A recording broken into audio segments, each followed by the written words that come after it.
ba se wo ka se be na se ne ho sisi ne ho so na ye ne o makikasi eni obetimi ne maame no edi mpamu agro no eno nso gina maame na ho de bia na ho bia na maame no still na ho de wo ho de manu wani nso na kwanda ho esi ye se de ye hu ne se be ma nyini kwanko na still wotimi wo ma ne ye ne ebia na ono nso hu ne ho se okay be wo twitwa Sarah Prawo ye wo twitwa ne o ma bi wo ya na na mo mani afi omo ni mu nre ha ba ni ojaman ko omo ni ade nti ene ne bia wo twitwa bi wasese bi wo kunu bi nti ono anu wa ye ready for a year agokansie no ena wo so omo nyini sa na matete se omo ne mema mamu ane da ma wo munya flesh blood wo mo jeans no moja no se di ofusani ye mo se look young nti bia watete bi ena obeso won so nhwe nti ye nhwe ni mo bia wo so hwe de di kan a obe kire se meto aso ana mento aso Eya na empem bebre no ye wakasa bi a ye kasa age is just a number se woto domu wonya obi a wo pe no na apesa wo ne netina eya de a emfie de emfa ho nanso edu ba bi a eya na ese fata se wo bekwa akọ consider se nipa somesi amene netinen etesen eya abrantie bi a wanya emfie eya aduro 20 years ene wakọ akọware eye maami abrewa a wanya emfie aduro watwi enum 85 years na wanhwe maami panimu abrewa ni picture etwago ewo screen ya so a na edi fata sese ya wo ba ebe ma na ode eye maami ya be kire wo se kogya no nko ya ne ho ade a wo be pene so anasa wo mpene so ye ba bedi ho enkomo atwene sene apasa na ya famu aba etu ye ho efo especially ma no na ye nim se wo chesi eye mpanimfo na so nei se na young boys no sugar mommy say yo ma du sugar mrewa ye twa ye ho aba ye ba ye de nkomo no ahwehwe so so Emma wakwa abafo adwenche fefa comment section ase na menkenkan emfa emma wo sikapa memo akwa ibi abofo de ye do ba de na se wonu aba ma de eye maami a wanya mfie adu awotwe num ebe fie se me sister me nipa manya no ampasa me ne tena na me ne bo ebre ni asembe na yo empress meda wase na machi ahwefo ni wetifo se me nua be ma wo de maami abrewa bi se abache se oye me ka se ye na wo de na ba se we na wani aje ne ho a me de futu a metimi de ama wa se bible krampa ma ye hu se ni kwan se ba enene na eda ene janso so ne ba eda ti ene nyu obi a wawo na be ka se ye wo na wa eja na se obi a wanyi ni che obi atimi ye wo na ne wa eja de a futu a de be man se ya de etia bible hihye ye etia ne be ya so no na beda so no na beda ntine ne no watu wo ho efo because anye ye krampo ahwe ya na akwakoso anu ni krampo ede ama wo okay se enye abrantie wanya mfie dunu mo ne maami kwa akotene sa ware no ebetimi ayeye ebi bisa se abrantie oyo bebu ani hu sisi ne ho so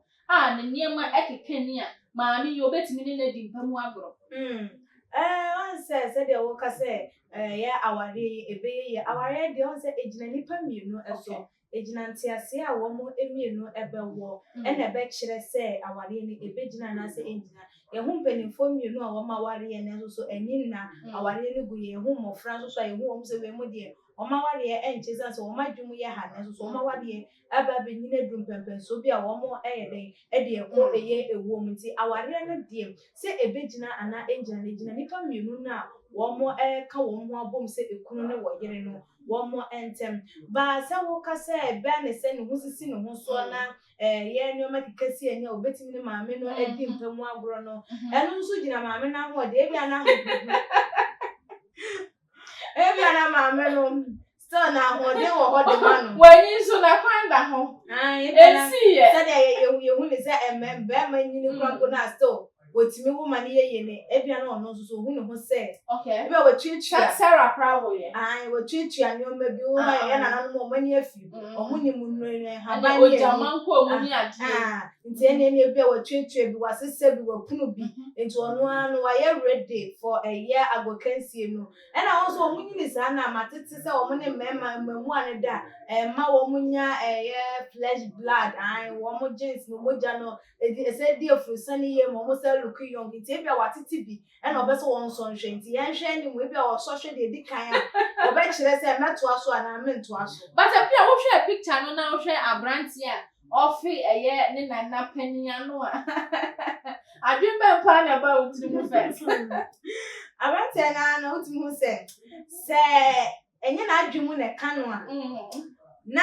ade na chese abranti no yes ebio enwama de di na chi eso because dent na wa ntimi ankwa ankofa o ma me size wo nana mu e na wo kwa wo ma me size kwa bi hu ni se enya ade se ye na wo nana mu na timi hwe wo nana anim na timi fi na adwembone na aba ne sisi e na betimi aba nso se wakọ baabi e na aka che ne se kwan abefa so betimi adi ya na abeye sei no e ne se obekwa pa abrewa na woni na ye nti e bia na wagu bibi na egu abai abrewa ye ni so e na ama abrewa nsusu di na chie e no no nsusu e ne e ka bom se ne meware no enya kwa bibi ensi kwa bibi ni wono ma esikwa se ye dro kra no de aye ma me na japade enti na okwa ware na mate se ma me no kwa ye so ye landlady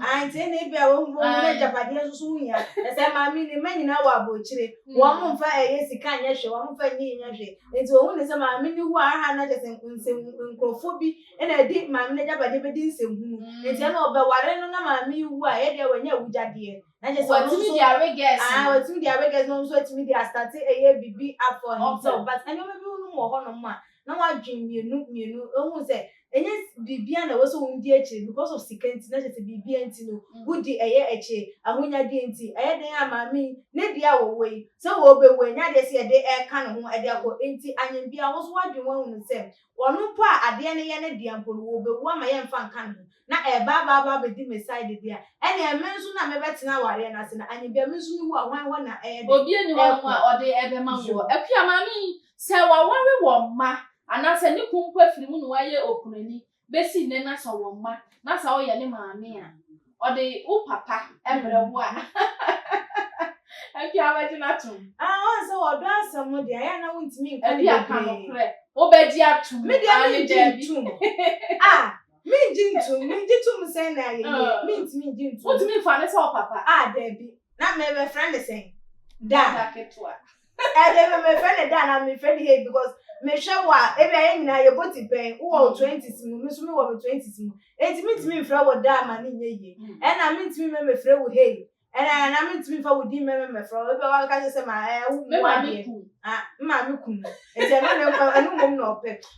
eno me bi no wo ho no ma ye mfa ni amba but we no me like seriously I was saying man and sorry engineer na wo so odo asem de wuntimi enka bi na so abranten also bi nkanya asem bi mfa nto eye mitirima ne hu no say ye bi mpo na wo ye wo tu nwa na mo no nti na ye ma na sa direction na ma na ye na o ma na adwen mefi no hu no say from way and so what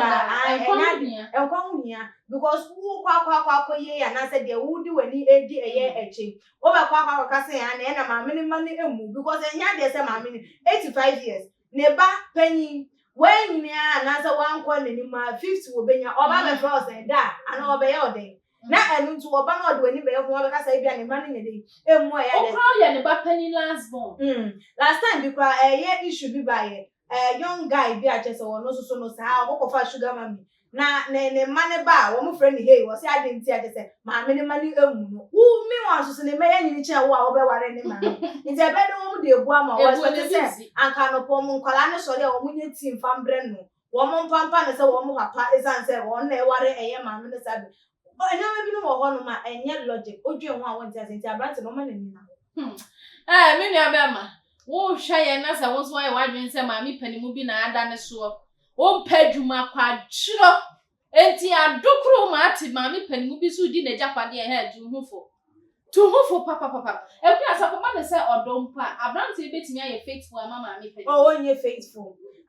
aba ne se ya esika o one more je Robin Peter to people waje ano de akwa hwe ne kanche ma bi a wodon no because one more di sugar mami sechi didi wo mo achi ni nyina no sika no wo mo sika no mo pedi ama wo pedi ama ne serious girlfriend bi a wo demand because of era ye wo ma iPhone no koso na je say bi no mo pe shawarma ni pizza yi na je say ne oka ene hani ana babe me na come di mi obi pewe also okay mate o de ama me some few minutes me sort out mo akwa abrewa yi ho wa unim ene mi hieska na say so no top pressure de ma abrewa na fe abrewa yi wo ne branch so obo ba ena abrante wakofa to no pressure nti na je say wo de akọ eye wo enti wo mo di eye wo ma chi a because of sika bi wo mo pedi ama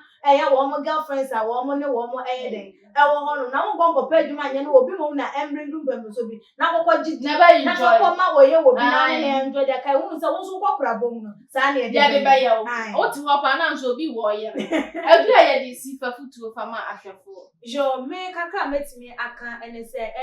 emmemu ano ene maya ni nyina ye de ma obi a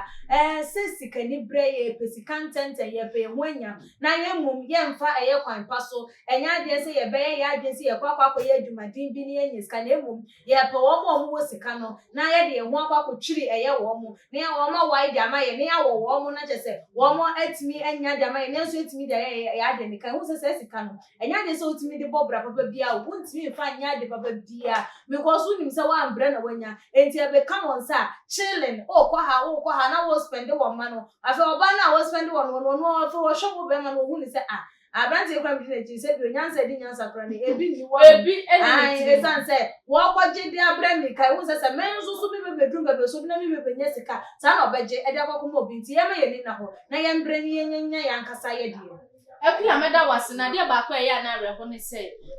emrantie ne Robin mrewa no de ba be hwe young girls ni so de ko hwe another boy enya de onu so ye faithful de biara da no ntena ho so mama mewale no wo agimi wo obi no no te ho na ba wale no wa abrantie nya sa padwuma ye emole kra teteton pure water kra ton na ye bibi afama ho na jai se ne wo de aho kire akwadworo wo de akodi maami panimu achi obi won so kra no no no opi wa na de so no de panimfo na obe kika ma bom sa muntum hofo na muamo ya all the social media platform no eso like in a share na for front so ensa enke meeting any empress and mama nyina ka twi ba ko happy Easter in advance.